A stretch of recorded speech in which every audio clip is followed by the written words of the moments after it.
भारत और बांग्लादेश के रिश्तों में इस वक्त जो तस्वीर सामने आ रही उसने नई दिल्ली की चिंता बहुत ज्यादा बढ़ा दी है। हालात तेजी से बदल रहे हैं। बांग्लादेश के भीतर राजनीतिक अस्थिरता है, सड़कों पर गुस्सा है और भारत विरोधी बयान भी खुलकर सामने आ रहे हैं। लेकिन इस पूरी कहानी को सिर्फ तनाव की नजर से देखना सही नहीं होगा, क्योंकि अगर हालात ऐसे ही रहें तो इसका फायदा चीन, पाकिस्तान जैसे देशों को सीधे तौर पर होगा।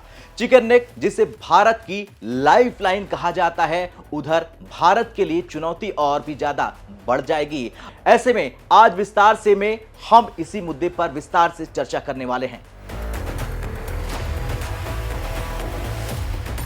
देखिए, सबसे पहले बांग्लादेश के अंदर चल रहे हालात को समझना जरूरी है। उस्मान हादी की मौत के बाद बांग्लादेश के कई हिस्सों में हालात बेकाबू हो चले हैं। खुलकर कट्टरपंथी उत्पात मचा रहे हैं और सबसे बड़ी बात, भारत का विरोध बड़े स्तर पर देखने को मिल रहा बांग्लादेश के अंदर। इसी माहौल के बीच भारत ने चटगांव में वीजा सेवाएं रोक दी और फिर क्या था, जवाब में बांग्लादेश ने नई दिल्ली स्थित अपने हाई कमीशन से काउंसलर और वीजा सेवाएं सस्पेंड करा दी। इसका सीधा असर आम आदमी पर पड़ा, लेकिन इससे बड़ा संदेश ये गया कि रिश्तों में खटपट अब सिर्फ कागजों तक सीमित नहीं है।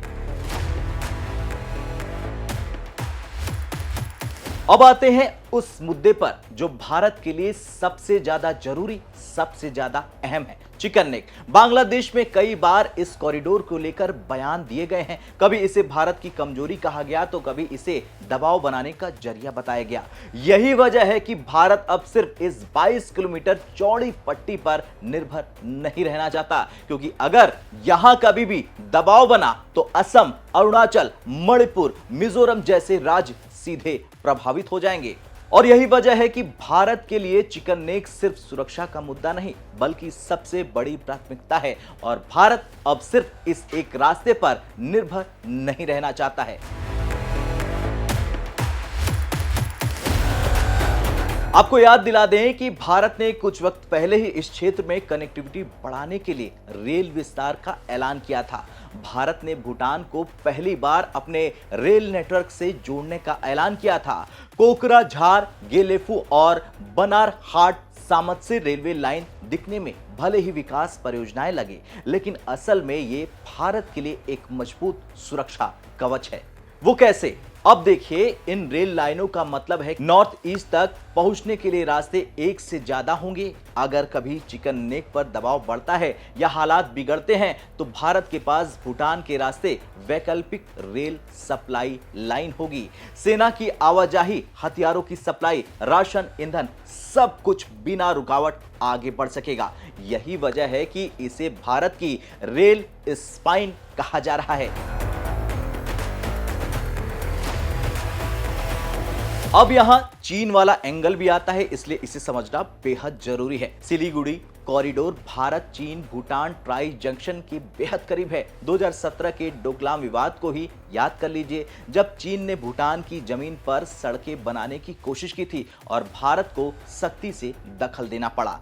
चीन की रणनीति हमेशा से यही रही है कि नॉर्थ ईस्ट में भारत की लाइफलाइन पर दबाव बना दिया जाए और कई बार चीन इस क्षेत्र पर विवादित बयान भी देता आया। हाल ही में चीन ने अरुणाचल की एक महिला के साथ दुर्व्यवहार किया था।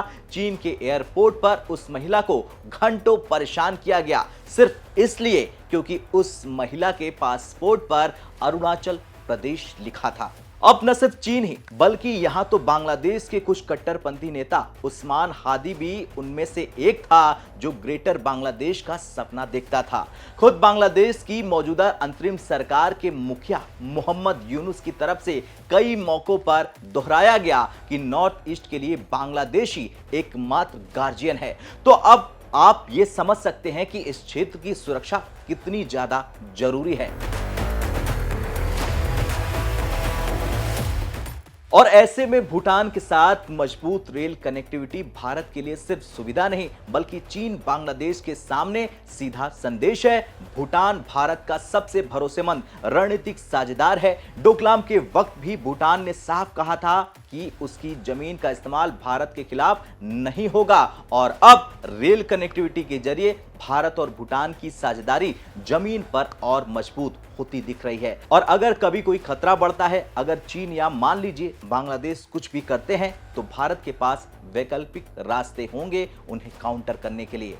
यहां तक कि रेल के साथ भारत सड़क और समुद्री विकल्पों पर भी तेजी से काम करने उतर चुका है। म्यांमार के रास्ते, समुद्री सप्लाई, नेपाल और भूटान से मल्टी रूट कनेक्टिविटी, नए हाईवे और लॉजिस्टिक हब, ये सब मिलकर चिकन नेक पर निर्भरता को धीरे धीरे कम करने लगे हैं।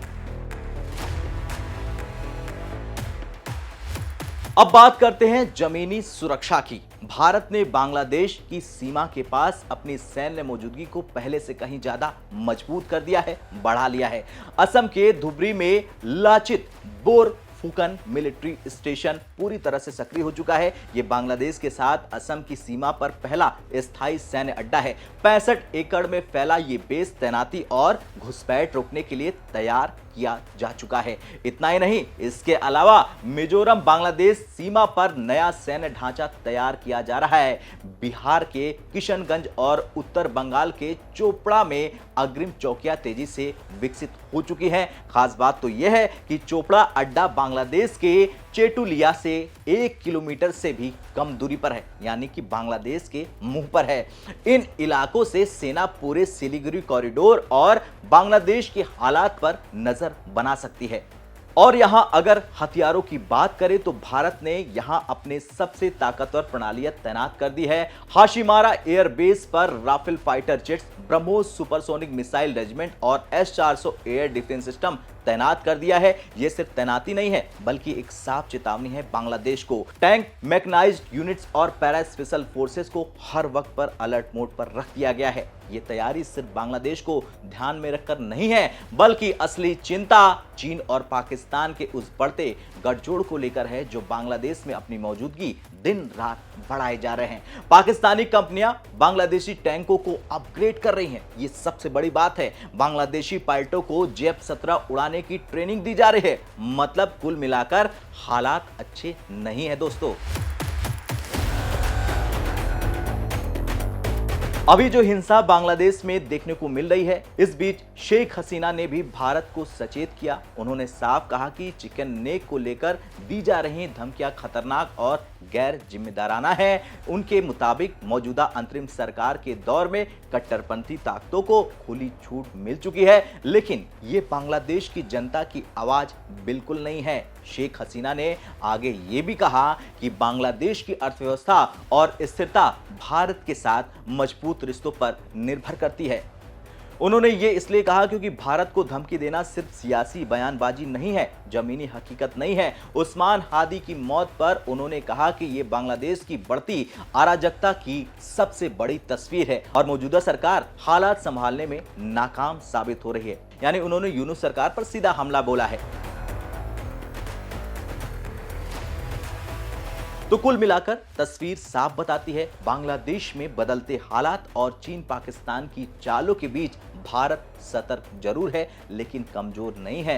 भारत हर मोर्चे पर अपनी तैयारी मजबूत कर रहा है, कूटनीति से लेकर कनेक्टिविटी तक और सुरक्षा से लेकर रणनीति तक। और हाँ, चिकन नेक को लेकर भले ही जितना दबाव बनाने की कोशिश की जाए दूसरे देशों की तरफ से, लेकिन भारत अपनी तैयारी पूरी रख रहा है। फिलहाल आज इस वीडियो में इतना ही। आपको ये खबर कैसी लगी, कमेंट कर अपनी राय जरूर दें।